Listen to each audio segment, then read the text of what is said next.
everybody. If everybody could please take their seats, and we're on the home stretch now, second last session. Thanks everyone. So this session is optimal approaches with current evidence, and our first speaker in this session is Colonel Tom Woolley, and he's going to talk about hypotensive resuscitation, the UK experience. I think Tom needs no introduction, but he is an emeritus professor, a defence professor, which I think is incredibly impressive, and I'm sure you'll enjoy his presentation.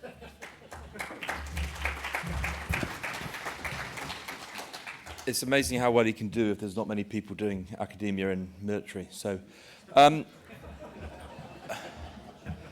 sorry, Brigadier.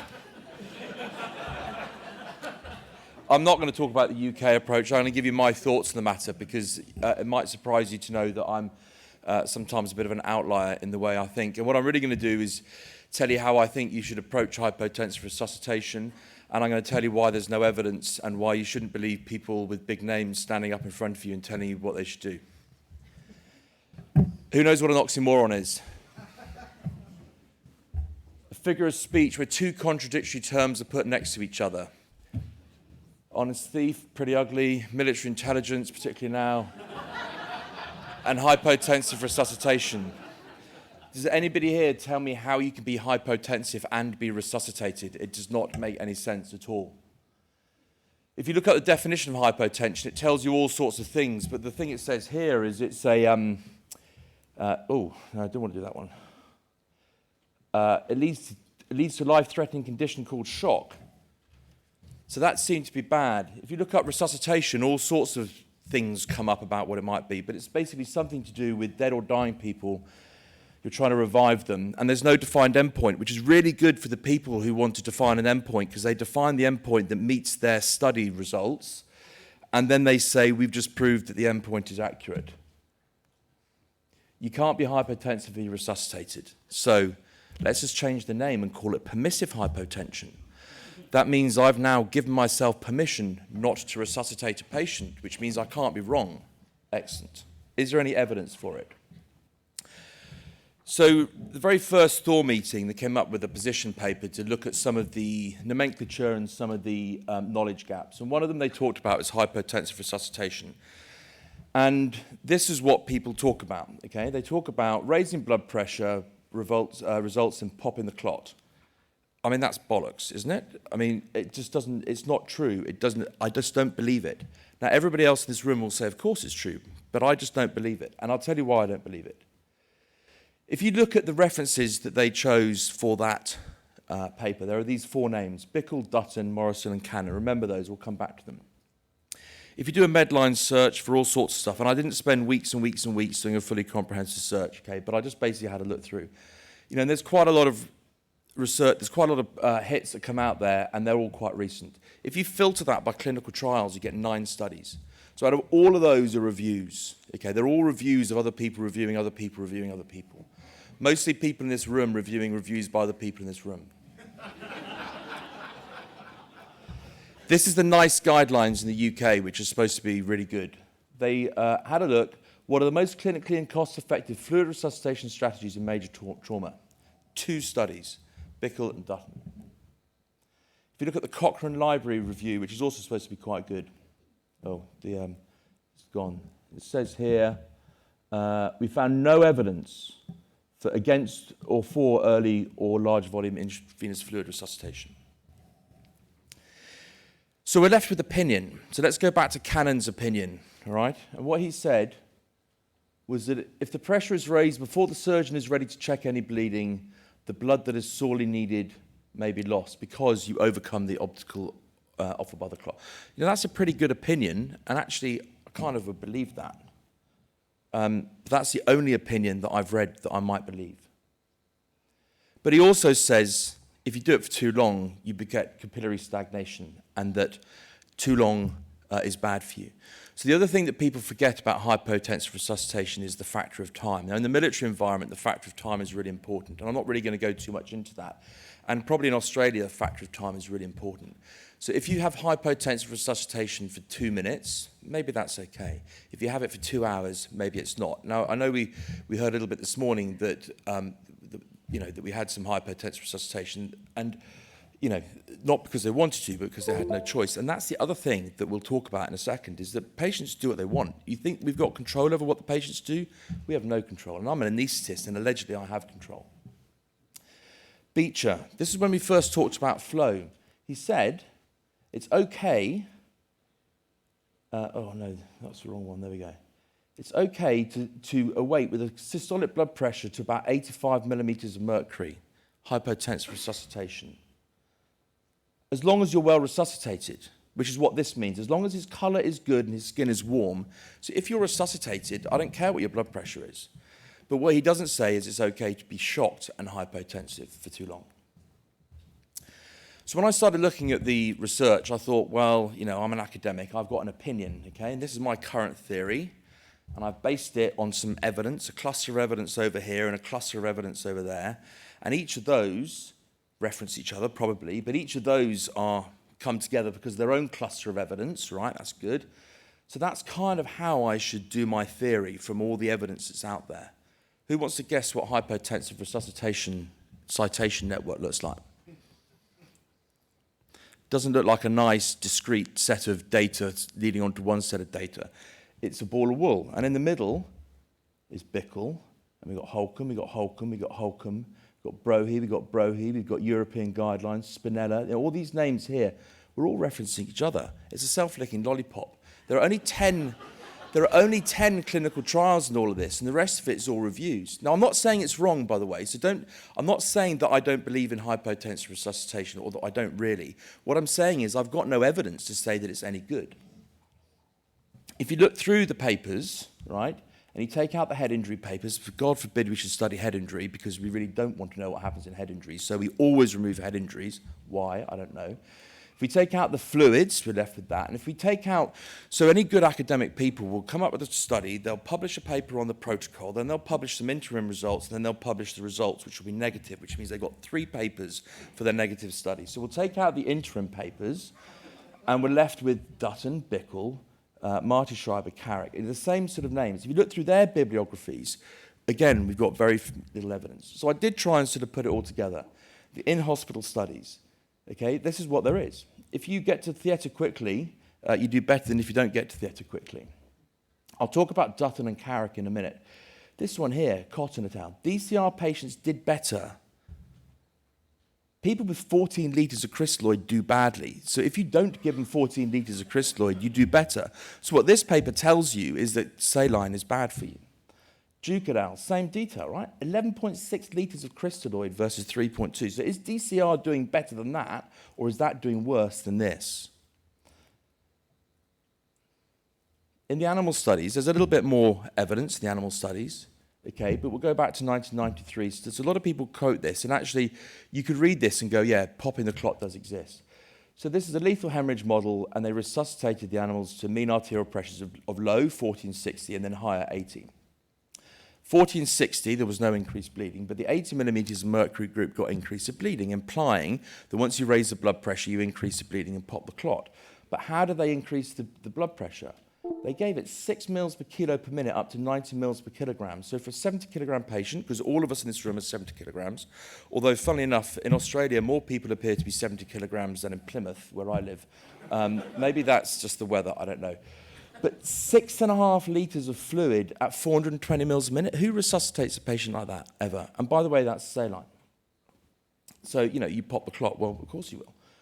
This paper here, okay, they had to use industrial doses of noradrenaline in order to achieve the experimental target pressure to prove that there was more bleeding. So I don't know that they're necessarily that relevant.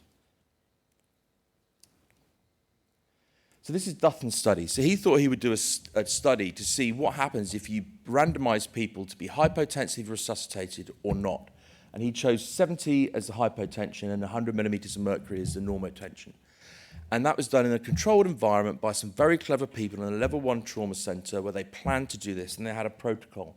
If you were below your target pressure, you got fluid, and if you're above your target pressure, they anesthetized you.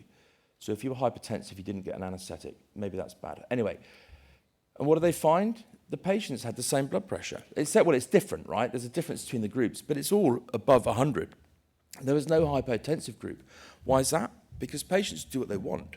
When they're bleeding, their blood pressure doesn't come up. And when they stop bleeding, you do what you want, their blood pressure comes up. If they're vasoconstricted because they're shocked and you give them fluid, they open up their vasoconstriction a bit, that fluid fills that potential space and the blood pressure doesn't change.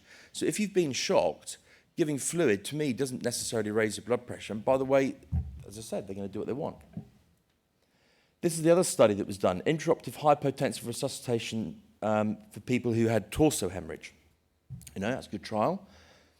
They randomized them to 50 millimeters mercury or 65 millimeters mercury. This figure here came because it was okay to keep people at that blood pressure during elective hip surgery, which is not quite the same as uncontrolled torso hemorrhage. The methods, if you read about it, leave the anaesthetist to decide what they do.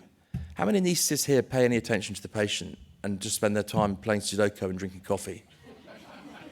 One. All right. So we've got one anaesthetist in the room who I don't believe you. And by the way, you didn't have to be at the target blood pressure, and you didn't have to stay there. And what happens in this big table? The systolic blood pressure was the same between the groups. And it wasn't hypotension, because patients do what they want. So the point of telling, and by the way, the fluids they got were, 2.5 litres of crystalloid to 1.5 to 1.2 litres of blood, and the same here. So the point about these is that you can think you can be clever about it, but it makes no difference, right? The patients go where they want. And also, all this evidence is in the era of crystalloid and not blood. So if we're going to tell our paramedics how to do this, they don't want to know this intellectual debate, which we can't agree on. They just want to know what to do. So I'm going to tell you what I think we should do.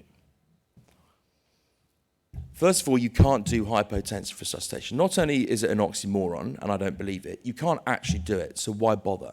Why devote any bandwidth at all to doing hypotensive resuscitation when you're much better off devoting that bandwidth to getting an airway in, to stopping the hemorrhage, getting some lines in, and evacuating that patient back to hospital? Oh, and by the way, we use blood now, and we don't use crystalloid. So a few years ago, we wrote a position paper from THOR, which was a struggle, but we got there.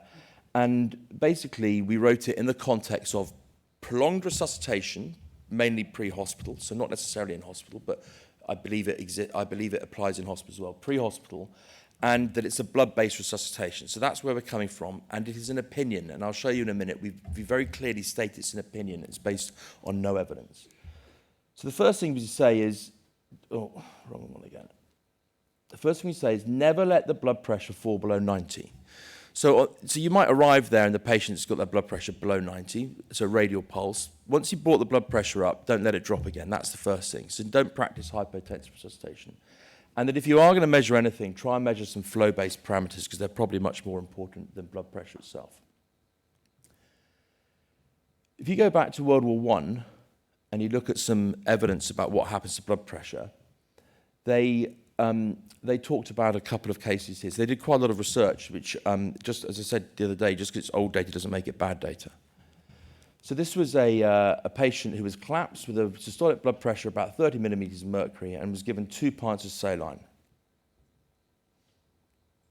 And that's the blood pressure profile. It went up and it went down and the patient died. That's not very good. That's what happens with saline. A similar patient, right, this time they did a direct arm-to-arm transfusion over 15 minutes, and they estimated it was about 500 to 700 Cs of literally proper fresh, warm, whole blood, right? It was somebody who had had a blood pressure it was moribund, he'd been a shell wound to the left thigh, and when they started the transfusion, that's what happened to the blood pressure. So blood and saline do different things. So any evidence that does exist, and any animal and in-hospital or pre-hospital studies does exist, is based on saline and not on blood. So there is no evidence whatsoever about what to do, about how we resuscitate our patients in the era of blood-based resuscitation. What they said in World War II as well is basically, if you've got cool extremities and pale skin with an abnormal delay in filling, i.e. you're clinically shocked, resuscitative care is obviously urgent. We've already identified that hypotensive resuscitation is giving yourself permission not to resuscitate the patient, so it's not relevant in that point. And also, this is true, salt and glucose solutions are good for correcting dehydration. As blood substitutes, they're not very effective and in fact are dangerous. We've done this for 100 years. So the conclusions of the paper we wrote are the opinion that we managed to corral from the THOR network. So I think I'm allowed to say that I'm standing here and suggesting what the THOR network suggests you should do, because we've interpreted the evidence, there isn't any, and it was old evidence. If the blood pressure is below 100 millimeters of mercury, give blood. If it's just above 100 millimeters of mercury, give blood slowly, and if it's above 110, give blood slowly. Right? That's essentially what the recommendations say. So if the blood pressure is below 100, and by that I'd also include radial pulse, because of course, how many people can actually accurately measure pre-hospital blood pressure, particularly in the military environment? It's probably different in a HEMS environment. But if your blood pressure is below 100 millimeters of mercury, give blood, and if it's above 100 millimeters of mercury, give blood more slowly. So my opinion, don't believe me just because I'm standing, I mean, maybe I'm not a well-known person. Maybe if this is Phil standing up here, it'd be different. But don't believe me just because I'm standing up here, because that's eminence-based medicine and not evidence-based medicine. There is no evidence, and there are not enough eminent people in the world to tell you what to do. I think permissive hypotension worked and was included in all the protocols, because actually what it did is it stopped killing people with saline. So that's what I think permissive hypotension did. So therefore, the hypotension bit is not relevant. Ignore the blood pressure. Why worry about it? I've got too many other things to worry about. We heard this morning from the stabbing case, there was just so much going on. Just ignore the blood pressure. We talked about this the other day. If we didn't have permissive hypotension already, the burden of proof now is greater than the burden of proof that was required to put a lot of these procedures in place. So they didn't need any proof to convert from whole blood to component therapy, but we need a greater burden of proof now to change that, apparently. Or we just claim it to be an opinion. My view, just resuscitate with blood. If they're shot, give blood. And if they should be shot, but they aren't, give blood slowly. And make it that simple. And that's me done. Thanks very much.